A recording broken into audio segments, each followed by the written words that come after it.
देखिए, कल के लेक्चर में हमने कवर किया था मध्य प्रदेश का जो भू आकृतिक भाग है, जो भी उसका फिजिकल है, जिसमें आते हैं फिजिकल जो जैसे बना है उसका हमने चर्चा किया था। तो उसमें ये भी जो पठार पहाड़ियाँ जो भी थी, ये जो भी आपको यहाँ दिख रहा है, ये सब हमने चर्चा किया था। उसका लिंक आपको डिस्क्रिप्शन बॉक्स में या फिर प्ले लिस्ट में जाकर आप चेक कर सकते हो। डिस्क्रिप्शन बॉक्स में होगा तो आप उसको भी चेक कर सकते हो। तो यहाँ पर आप देख सकते हैं, आज हम चर्चा करें मध्य प्रदेश के अपवाह तंत्र के बारे में। तो मध्य प्रदेश का अपवाह तंत्र क्या होता है? अपवाह तंत्र किसी नदी द्वारा किसी नदी द्वारा जब पानी ले जाया जाता है, ठीक है। तो कोई भी नदी मान लीजिए यहाँ पास ये नर्मदा नदी है। तो ये नदी ऐसे जा रही है, तो इसके द्वारा जितने भी इसका जो नर्मदा नदी द्वारा जो जाल बिछाया गया है, तो इसमें कौन कौन सी नदियाँ? नर्मदा नदी खुद और उसकी जो सहायक नदियाँ हैं। तो ये जो पूरा जाल बिछ गया है, इसको कहते हैं उस नदी का अपवाह तंत्र।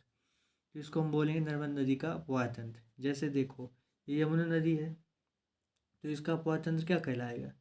तो ये खुद जो मेन रिवर है और उसके जो ट्रिब्यूटरी रिवर है, ट्रिब्यूटरी मीन्स जो उसको सहायता करती हैं, ट्रिब्यूटरी मीन्स जो उसको ट्रिब्यूट करती हैं। ट्रिब्यूट का मतलब क्या होता है? ट्रिब्यूट का मतलब होता है किसी को बढ़ावा देना। ये उसको बढ़ाती हैं, जो उसकी छोटी छोटी नदियाँ हैं। बेसिकली कैसे बढ़ाएंगी? देखो, जो छोटी नदियाँ हैं बड़ी नदी से मिल गई, यहाँ जाके मिल गई, तो छोटी नदी तो जाके मिल के यहाँ समाप्त हो गई। लेकिन ये जो बड़ी नदी है, इसका जब छोटी नदियों का पानी इसमें जाएगा तो उसको पानी को बढ़ा देंगी। तो यही हो गया, ट्रिब्यूट कर दिया, तो ये हो गया ट्रिब्यूटरी नदी कहला गई। मीन्स अपने आप को पूरा समर्पित कर दी बड़ी नदी के लिए। तो ये हो गया ट्रिब्यूट उसका। तो ये हो गया ट्रिब्यूटरी नदी। आई थिंक अपवाह तंत्र, ट्रिब्यूटरी रिवर, ये आपको समझ में आ गया? करेक्ट। अब देखो, एक और होता है जो होता है बेसिन। तो बेसिन का मतलब क्या है? ये कुछ टर्मिनोलॉजी हैं जो आपको पता होनी चाहिए, जिनका हम आगे यूज करेंगे। तो बेसिन होता है कोई भी रिवर है, मान लीजिए यहाँ पर सोन रिवर है। तो सोन रिवर द्वारा आसपास जितना भी क्षेत्र इसके द्वारा सिंचित किया जाएगा, मीन्स इसके द्वारा जहाँ जहाँ तक पानी इसके कारण होगा, तो वह एरिया पूरा कहलाएगा सोन नदी का बेसिन। करेक्ट। केवल इतना ही याद रखना है आपको, बाकी कुछ नहीं। बाकी आगे जो भी होगा, केवल आपको ये मैप याद रख लेना है, बाकी इसी मैप से पूरा कंप्लीट हो जाएगा। तो देखिए, सबसे पहले हम लोग देखते हैं नर्मदा रिवर। तो अब आप लोगों को बताना है, नर्मदा रिवर कल हम लोग देखे थे कहाँ से निकलती है। तो देखिए, जो हम देखते हैं पहले नर्मदा रिवर। तो नर्मदा नदी राज्य की सबसे बड़ी नदी है। तो आपको नर्मदा नदी कहाँ से निकलती हुई दिखाई दे रही है? यहाँ पास से निकलती दिखाई दे रही है, यहाँ से जा रही है पूरा, यहाँ से होते हुए यहाँ तक। तो अब आप लोग ऐसे ही देखो, इससे बड़ी नदी आपको पूरे एमपी में कहीं दिख रही है? जितने भी ये ब्लू कलर की लाइन है, ये शो कर रहा है एक नदी को। करेक्ट। समझ में आ गया? तो यस, अब आप लोग बताइए कि ये जो नर्मदा नदी की जो नर्मदा नदी है, तो इससे बड़ी ब्लू लाइन किसी की दिख रही है? ब्लू लाइन मीन्स नीली रेखा किसी की नदी की दिख रही है? नहीं दिख रही है।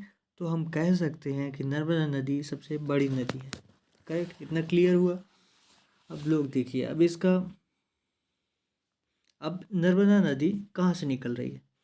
आप लोग मैप देखे होंगे, जो पॉलिटिकल एमपी है, मध्य प्रदेश है उसका। तो अब आप लोग देखो, नर्मदा नदी उस मैप में आपको कहाँ दिख रही है? यहीं से निकलती हुई दिख रही थी। तो ये कौन सा डिस्ट्रिक्ट है? अनूपपुर। तो अनूपपुर से निकलती है नर्मदा नदी। अब यहीं से एक और होगा, तो क्या? देखिए, अब अनूपपुर, अब यहीं पास था ना अनूपपुर, तो ये कौन सी है? मैकाल पर्वत श्रेणी है। करेक्ट। तीन चीज़ जो आपने देखा, मैकाल पर्वत श्रेणी अनूपपुर में है और नर्मदा नदी कहाँ से निकलती थी, अनूपपुर से। इतना करेक्ट है आपको, मतलब अनूपपुर डिस्ट्रिक्ट से। इतना क्लियर, केवल अभी आप लोग इतना ही दिमाग में रखो। तो अभी आपने कौन सी श्रेणी देखी, फिर से देख लो आप। ये है मैकाल पर्वत श्रेणी। तो यस, नर्मदा नदी कहाँ से निकलती है, अनूपपुर के, कहाँ के, अनूपपुर जिले में विंध्याचल पर्वत की मैकाल श्रेणी से निकलती है। कहाँ से, विंध्याचल पर्वत श्रेणी। तो आप लोग देखो, ये विंध्याचल दिख रहा है, ये पूरा यहाँ तक गया है और यहाँ भी आ गया है। तो ये विंध्याचल पर्वत श्रेणी की ही एक शाखा है। तो विंध्याचल पर्वत श्रेणी की विंध्याचल पर्वत के मैकाल श्रेणी से निकलती। ये आपको क्लियर हुआ, करेक्ट। अब आप आगे देखो, तो ये क्या है, यह सबसे ऊंची चोटी है। यस, तो मैकाल श्रेणी है, उतनी बड़ी मैकाल श्रेणी है जितनी आपके मैप में नक्शे में दिखाया गया है। अब उसकी भी कोई चोटी होगी, तो यस, उसकी सबसे बड़ी चोटी है अमरकंटक, वहीं से निकलती है। अब ये PDF है चूँकि आपको, तो अब आप लोग इतना याद रखो कि अमरकंटक से निकलती है। ये सब आप लोगों ने सुना भी होगा। अब ये कहाँ जाती है, यहाँ आपको दिख रहा है, यह तो पहले MP में जाती है, MP में निकलती है अनूपपुर से। फिर यह होते हुए आपको दिख रहा है कि ये, और केवल यहाँ आपको केवल ये जो ब्लू लाइन है नर्मदा नदी की, केवल आपको उसी को देखना है और अभी कुछ भी नहीं देखना है। तो यह निकलती है MP से, फिर जाती है महाराष्ट्र से। तो देखो, MP से निकली, फिर यहाँ पास थोड़ा सा महाराष्ट्र में गई, हाँ यहाँ, फिर यहाँ चली जाती है आगे जाके गुजरात में। तो ये करेक्ट, इतना क्लियर हुआ।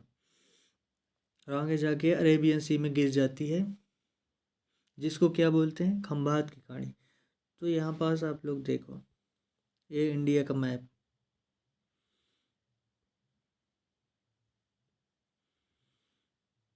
यहाँ है खंबात की खाड़ी, यहाँ पास खाड़ी, तो खंबात की खाड़ी में जाके गिर जाती है, यहाँ पास है अरेबियन सी। इतना क्लियर हुआ आपको।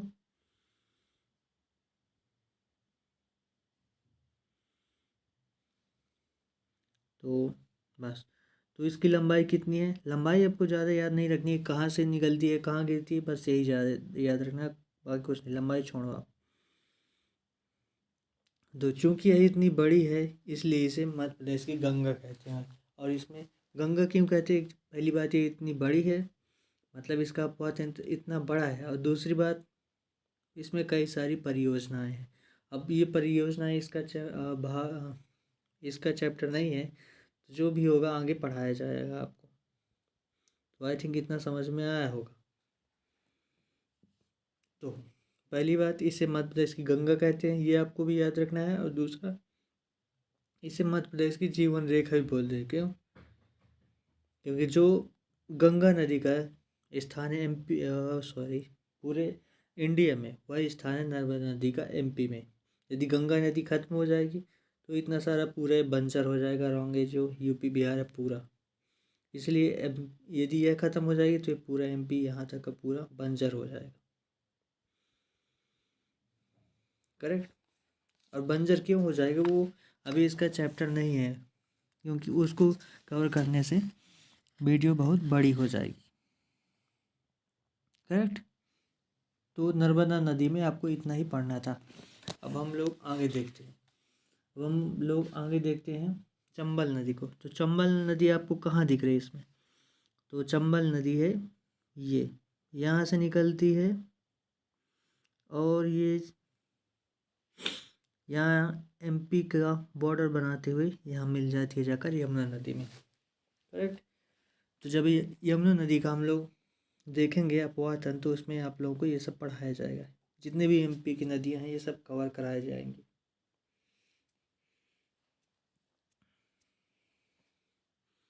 तो यहाँ पास आप लोगों को एक चीज़ देखना है, चंबल नदी कहाँ से निकलती है, यहाँ पास से, और यह कहाँ पास है, आप लोग इस मैप से देखो। और तो चंबल नदी निकलती है इंदौर, इंदौर से, करेक्ट। यहाँ आपको इंदौर दिख रहा है ना, इंदौर पॉइंट कहाँ पास था हमारा, पॉइंट हमारा था यहाँ, ठीक। तो इंदौर के महू से निकलती है, महू तहसील है, ये आपको याद रखना है। मऊ के जाना पाव की जो पहाड़ी है वहाँ से निकलती है, इतना आपको याद रखना है। मऊ की जाना पाव की पहाड़ी से निकलती है इनके, बस। और इसका पूरा नाम क्या है, धर्मावती या फिर चरमावती, क्या है इसका नाम। तो देखो यहाँ पास एक दो चीज़ें और भी पूछ सकता है कि यह किसका सीमा रेखा का निर्माण करती है। पहली बात एमपी का, दूसरी बात श्योपुर मुरैना का ये निर्माण करती है, का सीमा बनाते हुए जाती है, करेक्ट।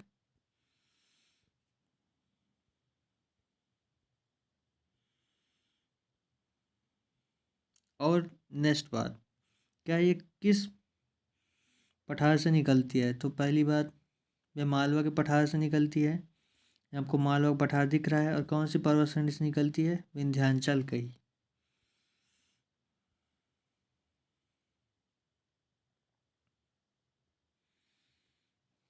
तो इतना आई थिंक आपको पूरा क्लियर हो गया होगा। और इसका पूरा नाम क्या है, धर्मावती है, फिर चरमावती इसको भी लोग कहते हैं। हाँ, और ये यमुना में मिल जाती है, बस इतना ही आपको याद रखना है। यदि बहुत ही ज़्यादा पूछा तो यमुना में कहाँ पास मिल जाती है, जो यूपी का इटावा है डिस्ट्रिक्ट, वहाँ पास मिल जाती है, वहाँ जाके। और दूसरी बात, ये लिमिट तो आपको बता ही दिया गया है, ये याद रखना है।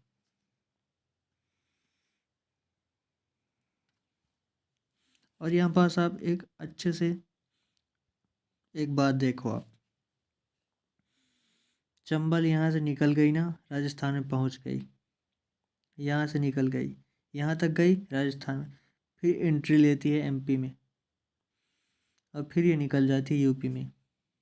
तो देखिए, यहाँ से गई, फिर एंट्री ली, फिर निकल गई, फिर एंट्री ली, तो कितनी बार, 2 बार एंट्री लेती है एमपी में, ये आपको भी याद रखना है।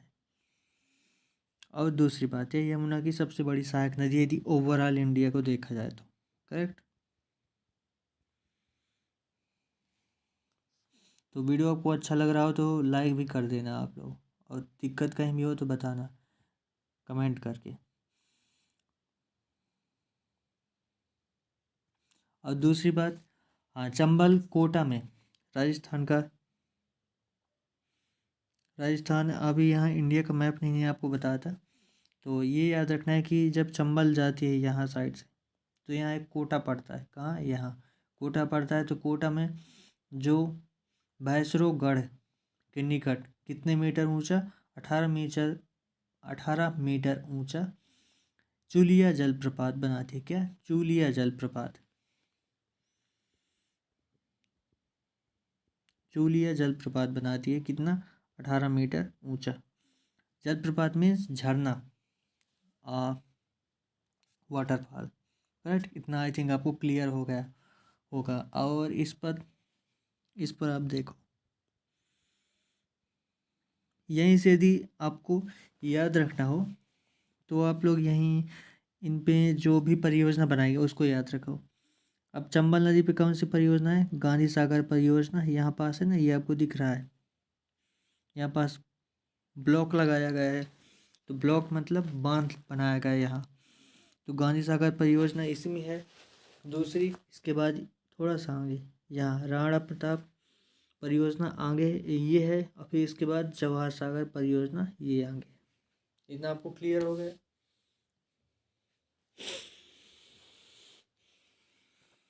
इसी प्रकार नर्मदा नदी में आपको बताना भूल गए थे, तो आप लोग याद रखो। तो नर्मदा नदी में यह है बरगी परियोजना। फिर आगे चले हम तो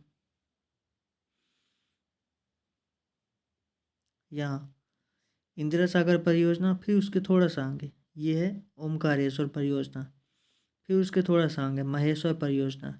यहाँ पास इसलिए सबसे ज़्यादा लगाया गया है ये ब्लॉकेज में बांध, क्योंकि बहुत स्पीड होती है। कल आपको बताया गया है कि नर्मदा नदी की जो स्पीड है बहुत ज़्यादा है, तो इसलिए यहाँ स्पीड को कम करने के लिए कहा लगाया। क्योंकि यहाँ देखो आप, यहाँ एक कटता जा रहा है ना भूभाग, इसलिए इसकी ये आगे जाती है तो पूरा काट के यहाँ समुद्र में गिरा देती है।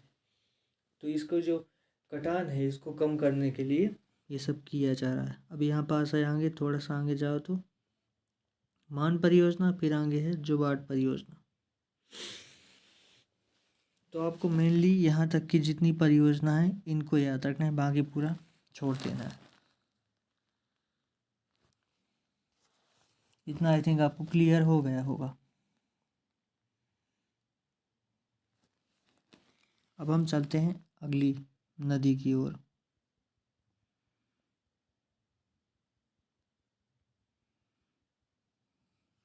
देखिए अगली नदी है सोन नदी। तो सोन नदी आपको दिख रही है, निकलती है यहाँ पास से, करेक्ट। और इस पर कौन सी परियोजना है अभी याद रखो आप, सोन नदी पर ये बाढ़ सागर परियोजना यहाँ पास है। इतना याद रखना है आपको।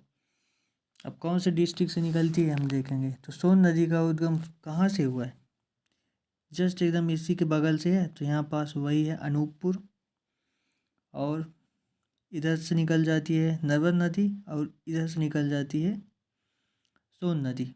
तो अमरकंटक वही जगह है, अमरकंटक की मैकाल श्रेणी से ही निकलती है। मतलब मैकाल श्रेणी की अमरकंटक चोटी जो सबसे ऊंची है अमरकंटक की, और अमरकंटक किसकी है, मैकाल श्रेणी की चोटी है।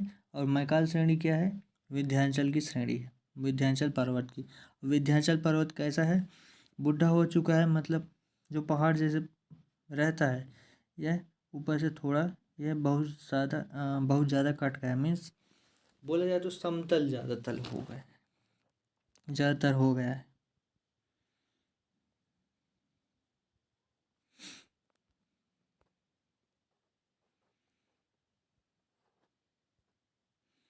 तो आई थिंक इतना आपको समझ में आ गया होगा, करेक्ट।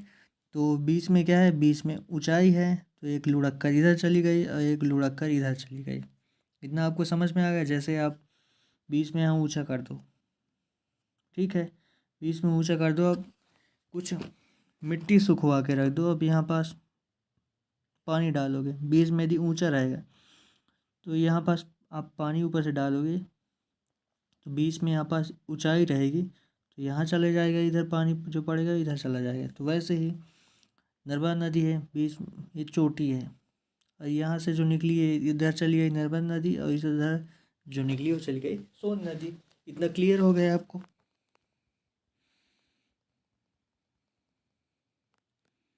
क्यों, क्योंकि ये पहाड़ी है, तो ऊंचाई ऐसी आकृति के कारण ये सब होता है। तो सोन नदी का उद्गम कहाँ से होता है, अनूपपुर जिले में स्थित मैकाल श्रेणी के अमरकंटक। ये तो आपको पूरा याद हो गया। अब क्या है, दूसरी सबसे पहली सबसे बड़ी नदी एमपी की नर्मदा, दूसरी चंबल। अब आपको तीसरी सबसे बड़ी नदी ये याद नहीं रखना है। सोन नदी को, सोन नदी देखिए, सोन, सोन मीन्स गोल्ड। अब गोल्ड को स्वर्ण भी कहते हैं, स्वर्ण सोना, ये वाला स्वर्ण, तो इसलिए इसको स्वर्ण नदी भी बोलते हैं। तो सोन की जगह में स्वर्ण भी लिख दे तो आप लोग कंफ्यूज नहीं होना है। इतना आपको समझ गया, आ गया।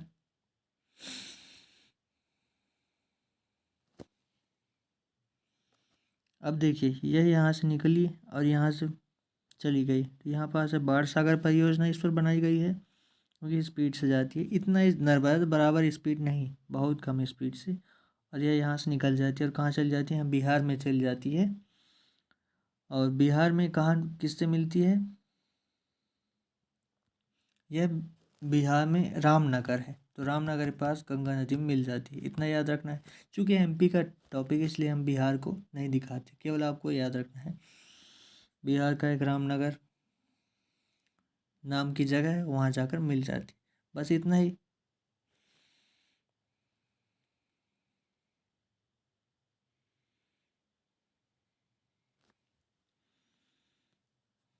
हाँ, दूसरी बात है एमपी के यह शहडोल, सीधी, उमरी तथा उत्तर प्रदेश के सोनभद्र जिले से बहती है। तो ये इसको आप देखो, इसका मैं यहाँ पास से आपको ले चलता हूँ डिस्ट्रिक्ट वाले मैप में।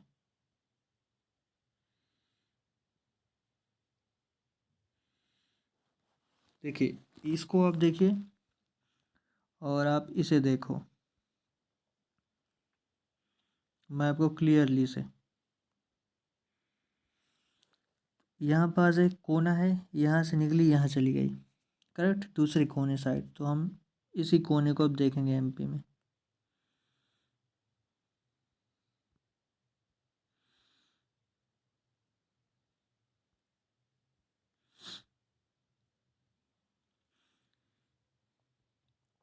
तो देखो अब ये कुछ ऐसा दिख रहा है,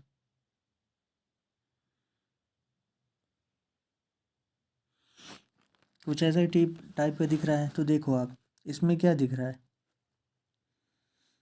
इसमें आपको दिख रहा है शहडोल, यस, अनूपपुर से निकली, ये उमरिया में गई, फिर शहडोल, फिर कहाँ जाएगी, फिर सीधी में गई, फिर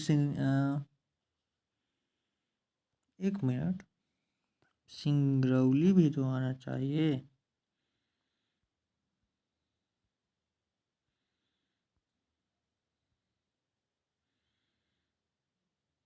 ऊपरी भाग में जाती है, ऊपरी भाग कोना।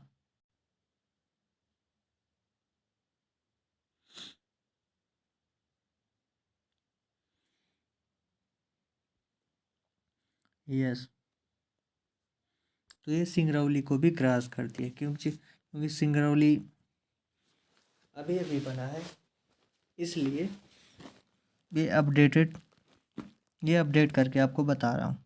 तो कहाँ से निकलती है, अनूपपुर से उमरिया, शहडोल, सीधी, फिर सिंगरौली। इतना आपको समझ में आ गया, करेक्ट। और ये कहाँ मिलती है, जाके सोनभद्र जिले में बहती है, यूपी के यहाँ पास आगे ये मिल जाता है सोनभद्र आपको।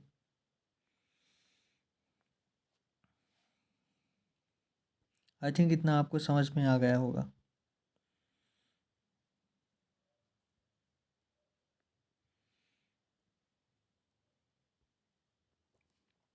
देखिए अब अगला जिला है, अगला जिला सॉरी, अगला अगली जो नदी है वो है हमारी ताप्ती नदी।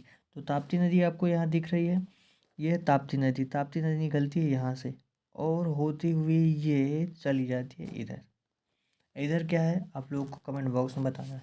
देखिए ताप्ती नदी बैतूल जिले से निकलती है, तो बैतूल जिले से, और यहाँ पास कौन सी है, नर्मदा नदी है ये, और यहाँ विंध्याचल है। तो यहाँ कौन सा हो गया, यहाँ सतपुड़ा है, तो सतपुड़ा शहरी से निकलती है, और यहाँ पास ये बैतूल जिला है। तो बैतूल जिला, सतपुड़ा पर्वत श्रेणी, और कहाँ इसके पास है मुल्ताई नगर। तो मुल्ताई नगर के पास से निकलती है। बस इतना आपको याद रखना है। तो आप लोगों को दिखा देता हूँ मैं बैतूल, यहाँ पास देखो आप,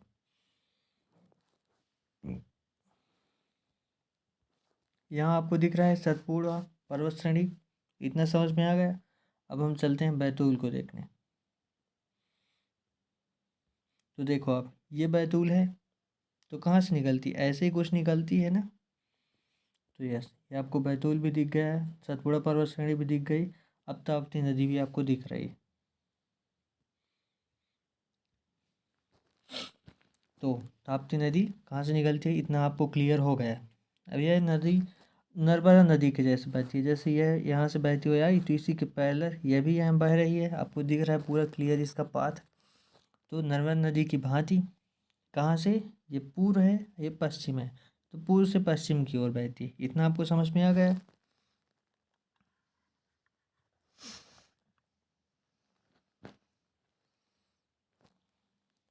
और यह क्या करती है, यह यहाँ से निकली, इतना समझ में आया आपको। अब यह गुजरात में सूरत के निकट, यहाँ पास सूरत है गुजरात आगे, और गुजरात के बाद कहाँ जाती है, खंबात की खाड़ी में भी यह गिर जाती है। यहाँ ये नर्मदा जाकर गिर जाती है और यह भी अरेबियन सी में गिर जाती है। इतना आपको समझ में आ गया। और सिमिलरली उसी प्रकार गिरती है जैसे नर्मदा नदी जाके गिरती है। और बाकी इसमें जो छोटी नदी है, जो सहायक नदी है, उनको याद नहीं रखना है। इतना ही आपको याद रखना है बस। इतना समझ में आ गया आपको। अब इस पर क्योंकि जो भी परियोजना वगैरह है इतना इम्पोर्टेंट नहीं है, इसलिए हम इसकी परियोजना इसको याद नहीं रखेंगे। जितना बताया गया आपको कहाँ से निकलती है और कौन से सिटीज़ के, गुजरात से ये जाती है। अब हम चलते हैं अगली नदी। तो अगली नदी कौन सी है, अगली नदी है बेतवा नदी।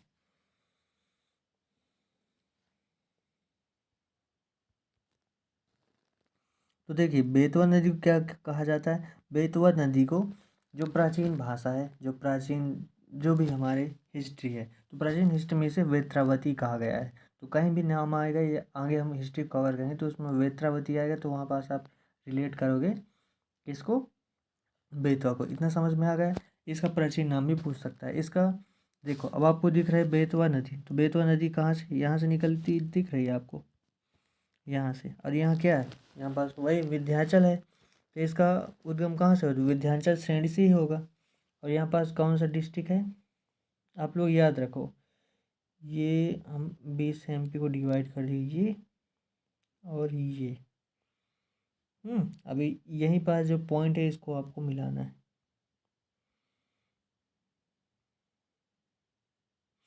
तो देखो अब हम पॉइंट को मिलाएंगे।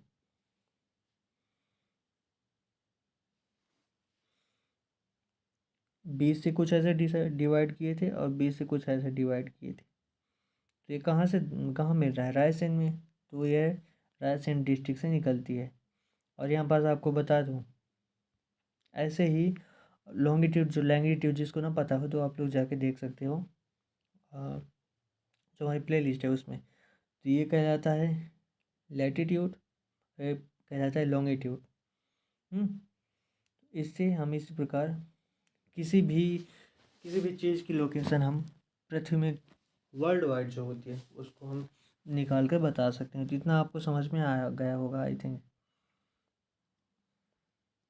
जितना आपको क्लियर हो गया। अब हम देखते हैं। हाँ तो देखो आप लोग, ये बेतवा नदी निकली यहाँ से। अब देखो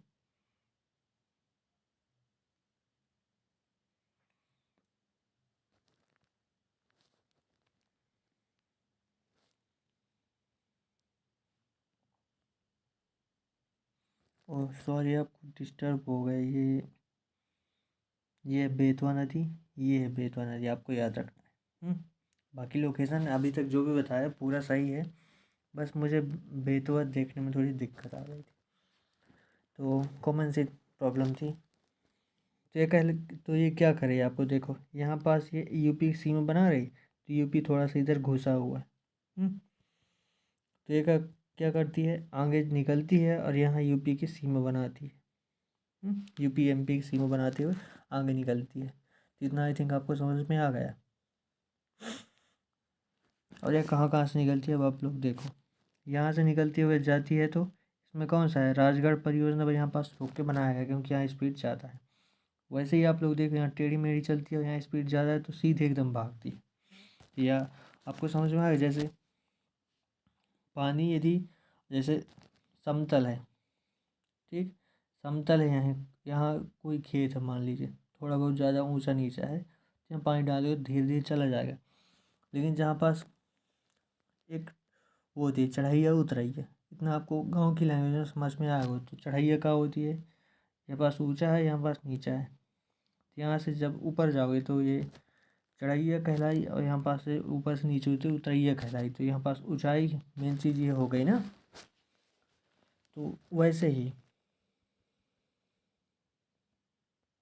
यहाँ पास क्या है, यहाँ पास एक तो उतरैया है, तो ऊपर से नीचे की ओर जाती है तो स्पीड थोड़ी सी बढ़ जाती है, इसलिए सीधा चली जाती है। इतना तो आपको समझ में आ गया।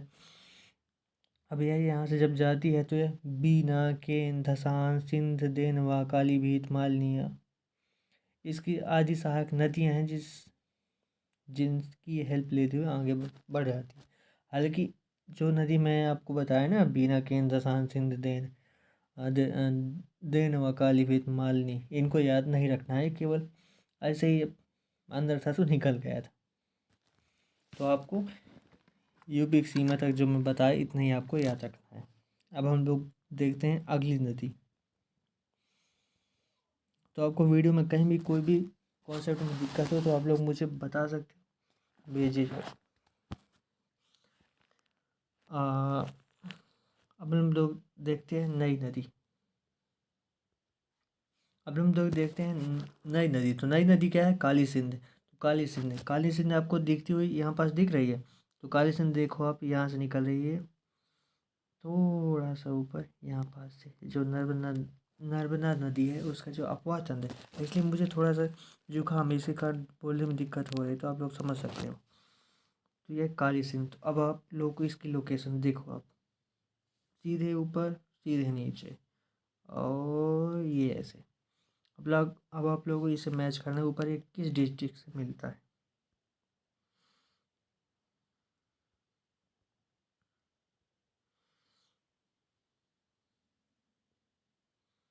तो आप लोग देखो, कुछ ऐसा था ये और कुछ ऐसा था। तो ये पॉइंट कहाँ जा रहा है? पॉइंट जा रहा है सीधे यहाँ पास। ये पॉइंट जा रहा है देवास में, देवास डिस्ट्रिक्ट में जा रहा है आपको।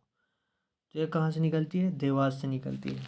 तो काली सिंध देवास जिले के बागली गांव के निकट से निकलती है। और यहाँ पास कौन सी श्रेणी है? देवास किसके ऊपर है? यहाँ तो नर्मदा नदी है। इतना। तो यहाँ पास विंध्याचल है और यहाँ सतपुड़ा है। तो विंध्याचल से निकलती है, विंध्याचल पर्वत से।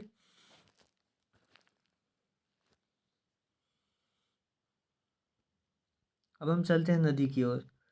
तो ये हमारी नदी काली सिंध।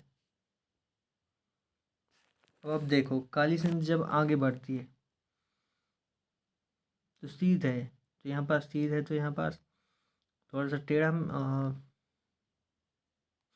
ढलाई होगी। तो ढलाई से नीचे पानी गया, थोड़ा सीध है, यहाँ पास थोड़ा सा ऊंचा होगा, फिर यहाँ ढलाई से चला गया होगा, फिर यहाँ जाकर किससे मिल जाती है? चंबल नदी में मिल जाती है। तो यह राजगढ़ और शाजापुर जिले से बहते हुए ये कहाँ मिलती है? आपको दिख रहा है, ये राजस्थान में मिलती है ना, चंबल से।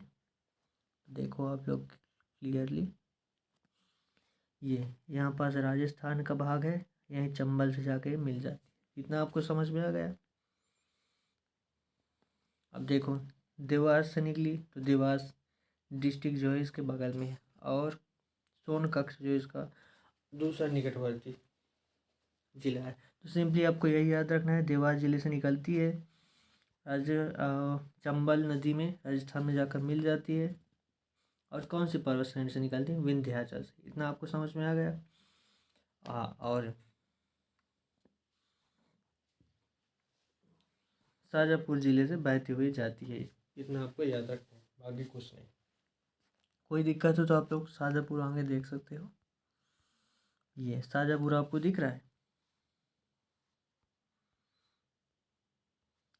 ये है देवास। ये आगे जाएगी तो शाजापुर, फिर राजगढ़, फिर आगे निकल जाएगी और यहाँ राजस्थान मिल जाएगी। कौन कौन पढ़ते हैं आगे? शाजापुर और राजगढ़। इतना आपको समझ में आएगा, बस इतना ही याद रखना है।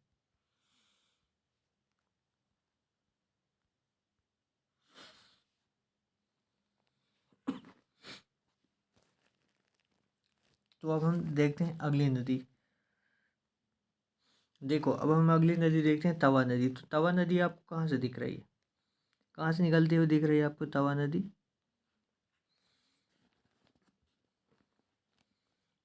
तो यहाँ पास है आपको, पहले दिखाता हूँ आपको महादेव पर्वत श्रेणी। तो देखो आप, महादेव पर्वत श्रेणी कहाँ दिख रही है आपको? सतपुड़ा पर्वत श्रेणी यहाँ है, तो महादेव पर्वत श्रेणी भी यहीं पास होगी। तो यहाँ पास देखो, ये कौन से डिस्ट्रिक्ट में पड़ेगा?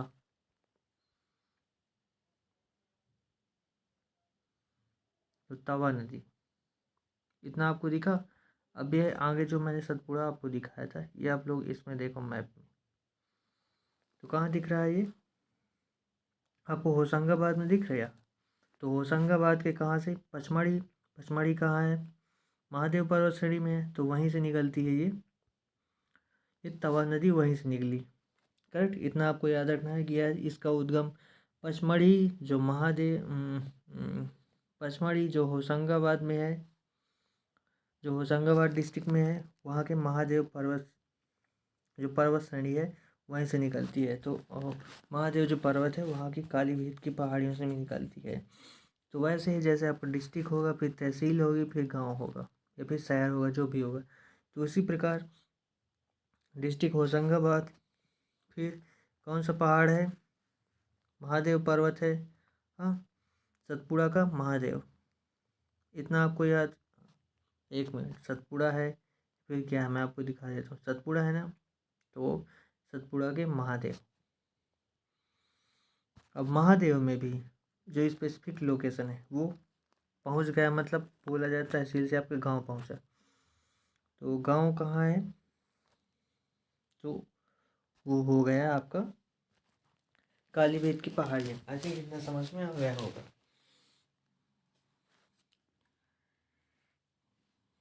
तो इस पर कौन सी परियोजना बनाई गई? तो तवा नदी पर तवा परियोजना बनाई गई है। आप लोगों को यहाँ दिख रहा है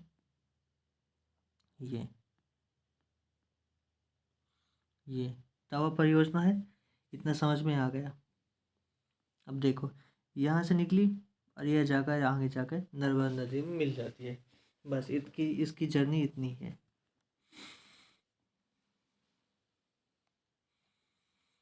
अब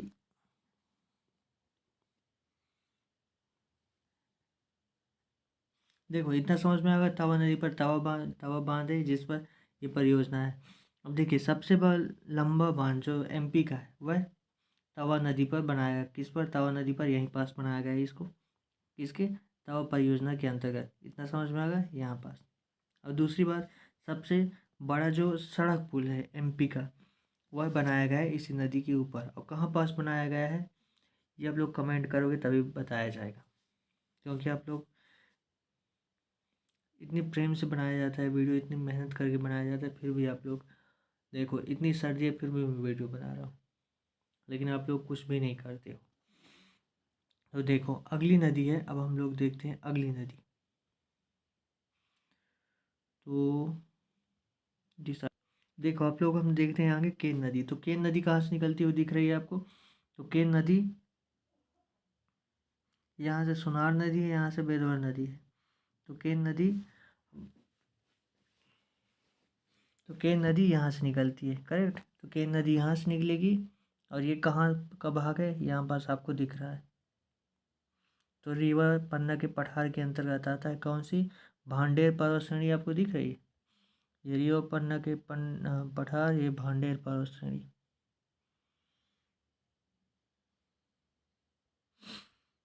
और यहाँ पास क्या है? यहाँ पास आपको दिख रहा है